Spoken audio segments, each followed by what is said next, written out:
అమ్మ సహోదరుడా, సహోదరి, నీ జీవితంలో నేను వేధించేవాళ్ళు, విసిగించేవాళ్ళు, విమర్శించేవాళ్ళు, బాధ పెట్టేవాళ్ళు, గాయపరిచేవాళ్ళు, లేని వాటిని సృష్టించేవాళ్ళు, ఏదో విధంగా నిన్ను మానసికంగా, శారీరకంగా, ఆధ్యాత్మికంగా, ఆర్థికంగా కృంగతీయాలి, ఓడిపోయే విధంగా చేయాలి, వాళ్ళు శతవిధాల ప్రయత్నం చేస్తారు. వాళ్ళ ప్రయత్నాలు వాళ్ళని చేయనివ్వండి.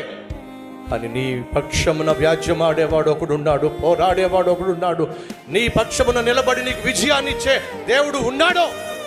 ఆయన తప్పక నీ పక్షాన పోరాడతాడు, వ్యాజ్యమాడతాడు, నిన్ను గెలిపిస్తాడు అనే నమ్మకం నీకున్నట్లయితే దేవుడికి ఇచ్చిన పని చేసుకుంటూ ముందుకెళ్ళిపో. విమర్శించే వారి సంగతి ఆయన చూసుకుంటాడు.